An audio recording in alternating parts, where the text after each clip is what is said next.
Hey, welcome YouTube. It's been a little bit since I've made a video, so I thought I'd post one about this coffee table.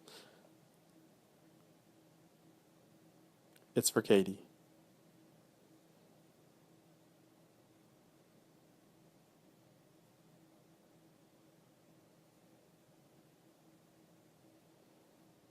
To get that text to move was probably more work than it was worth.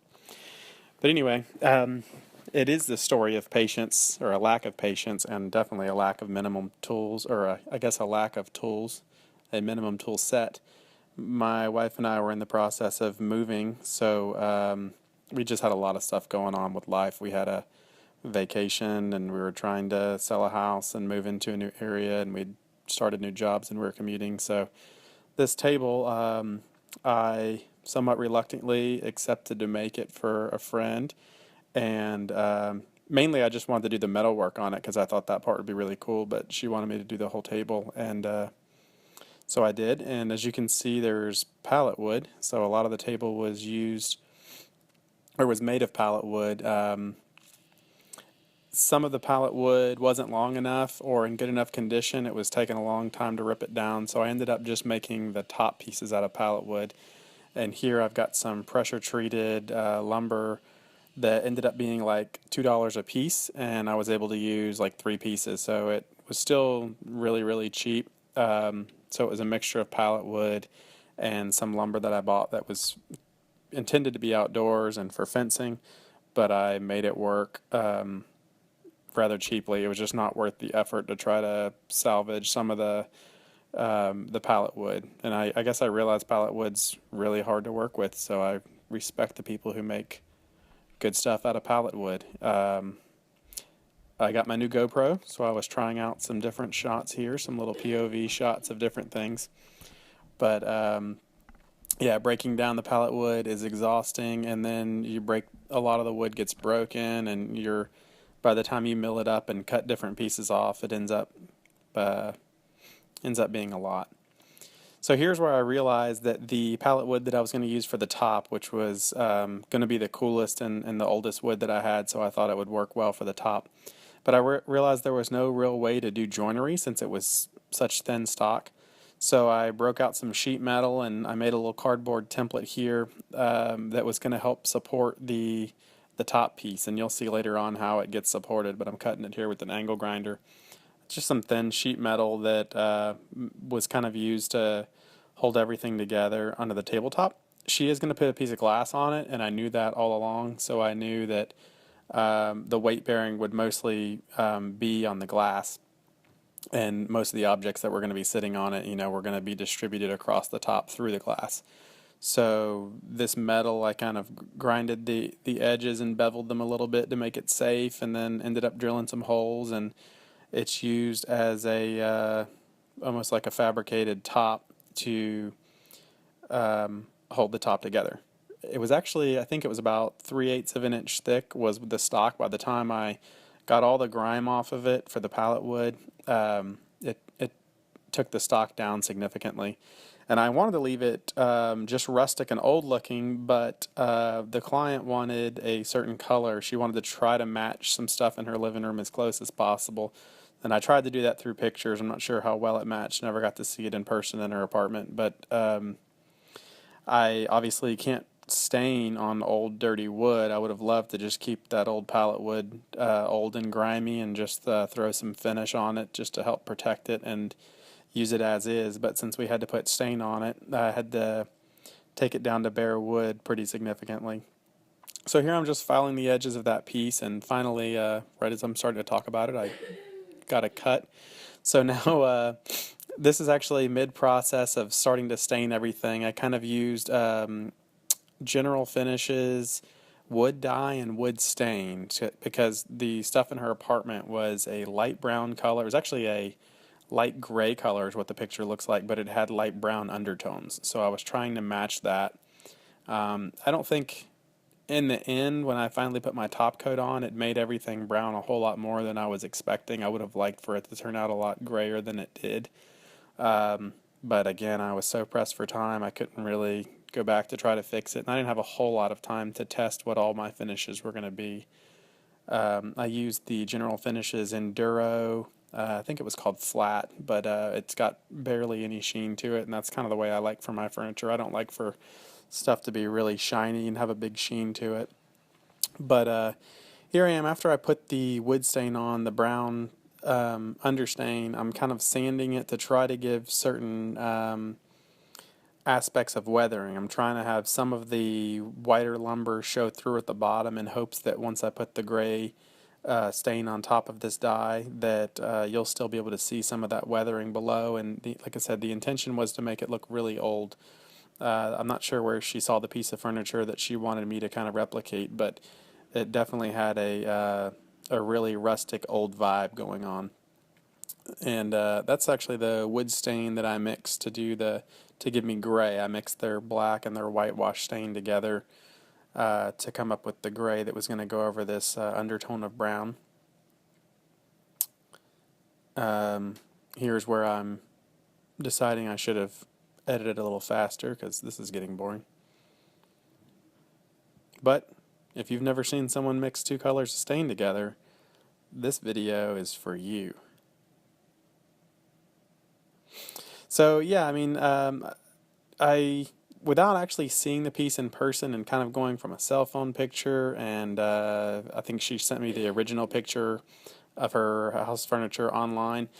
This started to look really close to matching this gray here on top of the brown. I was really happy with it and thought that it was gonna hold up that gray color. But I guess in wiping off the excess, maybe I should have done a couple more coats of this gray stain to get it to really penetrate. But you live and you learn again. I wish I would have had more time to do test pieces. I was only working on it weekends because we were already living in the new area where we were working, so we weren't commuting anymore, and I was only at the shop here, and you can see the shop's kind of already cleared out a good bit because we were in the process of moving, and I was rushing to get this thing finished because I knew I wouldn't have any tools available at our new place. It would have taken me another 6 months probably to get access to all my tools and to finish this, so it was kind of pressed for time to try to get everything finished. But like I said, you can see in here that that gray looks pretty good even after wiping it on. But I guess once it dried and once the Enduro top coat went on, it really changed the color and kind of went back to the brown, and the gray didn't pop nearly as much as I had hoped that it would.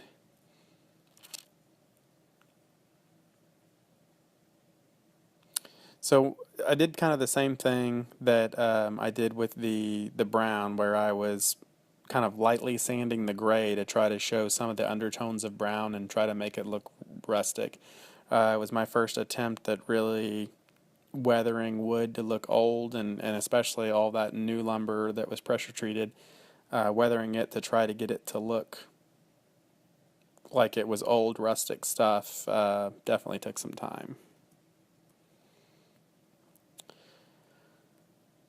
So here I'm ready to do the Enduro top finish. I don't remember if I showed the camera or not. I finished this video about a month ago, I guess, and so now I'm going back to finish editing it all together and to add this audio track to explain everything. So, I mean, you can see right there in front of the lens, it looks pretty gray. It's not as brown as what you'll end up seeing once it's done. So maybe that Enduro has a brown tint to it when it cures, or maybe it just did something with showing the base coat through a lot more than I was expecting. And that was black stuff in the middle of it. See, if I was a good YouTube guy, I would go back and re-edit that, because I would have said, hey, there was like 2 seconds of complete darkness. But I think this video is going to be produced just about as well thought out and slowly as the coffee table was. It was a lot of work to get through. For those of you out here who have edited some videos together, I think this goes to show when you finally get it chopped up and it's all done, it looks great, and then you're watching it later on going, who's going to want to watch someone put top coat on for 2 minutes. So that's where I sped up the video. Probably should have sped it up a little bit sooner, but look at that. There's the top coat. I don't. It still doesn't. I guess it did look a little bit more brown once I had that top coat on there, but I was definitely surprised that more gray didn't show through. I'm sure anyone who comments on this video, since we have all the wonderful YouTube commenters and then the 10% who seem to find my videos, I'm sure I'm going to hear all these stories about you should have tested everything first. You should have, done a better job at trying to, color match. But man, I can't even explain how pressed for time I was and how frustrating this whole project was. There was so many blunders that happened during it. But anyway, yeah, I just like different projects where I can mix wood and metal together. I just like the different mediums and the contrast between them, and just how much fun it is to create everything from scratch to, welding all the metal framing or accent pieces up or structure. In some places, it's actual, the metal is the structural pieces holding all the wood together. There wasn't really any joinery at all done here. It was actually just metal and bolts. And that was intentional, except for the top piece. Would have been nice to have some sort of joinery to tie it all together, but I was limited to the dimensions of the pallet wood, so I didn't really have an option. But yeah, I mean, it would have been nice to use some joinery on the side pieces, maybe do some mortise and tenon work, but it's meant to look rustic, and I tried to match the original piece she sent me as best I could.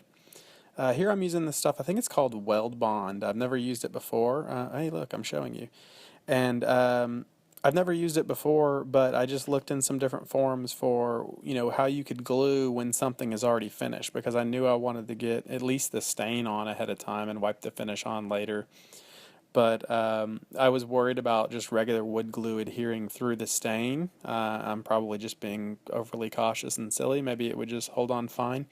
And also, I was asking people, I'd contemplated going ahead and putting the finish on all these side rails ahead of time and then gluing them together, because I wanted to make sure, that the finish looked good and consistent. But definitely the stain. It would have been such a pain to try to go on the inside and stain it after it was glued together.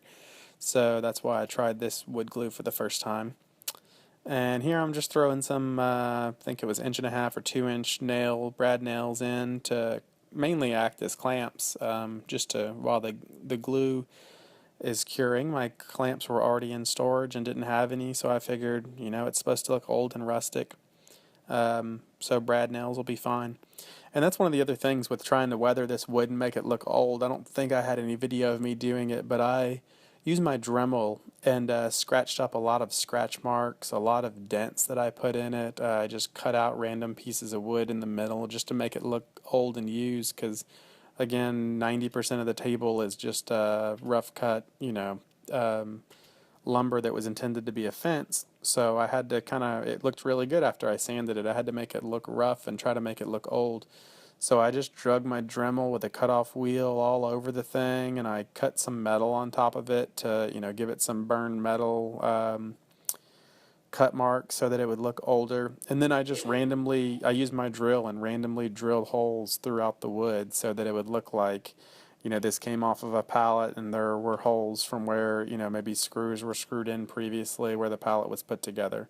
I definitely wanted it to have a reclaimed lumber look, although only a small percentage of it was actually reclaimed. The spacers you see there, I just cut off some blocks to help put all these fence pieces together for the side, since they were going to be, they were all the same and uniform. And you see me using a big framing square, I guess, to, actually it's a drywall square, to line up all the pieces and make sure they were as square as possible. It wasn't super critical that everything was perfectly square, because again, it's supposed to look old and rustic. But I just wanted to make sure that the pieces, at least lined up where they needed to line up for bolt holes and everything else. And then I wasn't super worried about things being perfect past that. A lot of it was just me practicing just to help keep things square and try to do that as I'm doing woodworking projects. It's something that I built a cabinet once, and I guess I wasn't checking for square as much as I should have, and afterwards it gave me so many problems when I went to put the doors on, and it was just barely racked and barely off square. So now I just try to, anytime I'm building something, practice and kind of get it ingrained into me to keep it square. So that's one of the side pieces. I guess it would be the end of the coffee table that I was showing where they're completed. Here was a painful part of the project. I had to cut a lot of metal down. Once again, this is, I guess, goes to show how rushed I was and how little time I had on this project. I probably went through 15 of those 4.5-inch cutoff wheels just to cut two pieces of metal in thirds, because it would have been so much smarter, better, faster, cheaper for me to just go back to the metal store and buy the right size, the right width of flat stock. I think I had 6-inch wide flat stock here, 3/16 maybe. And if I would have just gone back and bought like the 2.5-inch, which I think is what it ended up being, 2.5 and 3-inch, it would have looked a lot better, been a lot cheaper. Obviously, it's kind of silly to chop a big, 6-inch wide piece into a 2.5 and a 3.5-inch piece, or a 2 and 3-inch piece. It's smarter to keep your stock, as it's more expensive to buy wider stock, so it's smarter for me to keep this 6-inch stock intact and go buy the thinner stuff, and it would have just looked so much better because I had to do a lot of work to grind that thing down, get the angles just right. But unfortunately, I don't live very close to the metal shop. It would have been quite a ride to go get some more metal, and they close at noon on the weekend, or on Saturday, not even open on Sunday, so there was little opportunity for me to go do that. Again, being pressed for time. I don't know if I mentioned, we also had a vacation that we were doing, so we were trying to get out of a house and go to a vacation and traveling to our new house with work. It was just a lot of stuff going on in the household, and this table, man, I hope Katie likes it, because if not, she could burn it. It was stressful to make. So here I was putting a lot of screws in the bottom of it just to secure. Those are the two metal pieces you see there that kind of look like teeth on both sides, and that's all structure. So it doesn't really, the top of this thing, I did tell Katie ahead of time, I said, you want to quickly get that that glass and put it on top of this thing, because if you put any weight in the middle of this, like maybe someone tries to set a heavy stack of books on it or something, it's not going to hold a whole lot of weight, since that stock is so thin and that metal is in there. Like I said, if I would have tried to joint it anyway, the table would have been smaller. Those pieces that I had were the longest pieces of pallet wood that I had, and it was actually a couple inches shorter than I really wanted the table to be, but it was at least going to work. So here's the part that I really wanted to make, the whole reason I wanted to make this table. This is me making those pieces. There are a couple of accent corner pieces where the metal is welded up to look like it's a shipping crate or some sort of a rustic crate. And these metal pieces were intended for structure, but mostly they were intended just to give it a rustic look and just to have a contrast of metal and wood, and to give it a repurposed look, if you will. So that's where I was cutting that 6-inch stock down into smaller pieces. And then here's me making sure everything's square and welding up the final support pieces that were going to go in the corner. Like I said, ideally, Katie or her friends or family could have made all the wood pieces, and I was just interested in making the metal. I just lately have been really enjoying metal work, and the woodworking aspect of this project, frankly, were really boring. Most of it was just sanding the wood, routing the edges to give it a nice round over so things weren't square, and then staining and finishing, which I don't know about most of you out there, but I loathe the staining and finishing process. It's the most, between sanding and staining and finishing, I would almost not do woodworking if that was, if I didn't have all the rest of the fun stuff to go along with it. If there was more sanding, staining, and finishing in woodworking, I would not be doing it at all. I don't enjoy that part of it, and for people out there who do, I don't know, maybe go to the go to the doctor and try to figure out what's the matter with you. That stuff's not fun. So, jokes aside, by the way, I'm I've got all the little metal pieces here that I'm kind of rounding over that are going to form those angled pieces, and all these pieces together. I was just using a grinder here. I don't really have a bench grinder, so I'm using my angle grinder flipped upside down to kind of just use it as a bench grinder. I definitely want to get one, but I'm one that usually when I buy tools, I kind of wait and get a better tool instead of getting like I don't want to buy a cheap angle grinder. I want to get one that's better. And as soon as I say that, I realize that my real gear, I can't remember the name brand of my terrible little welder that I have.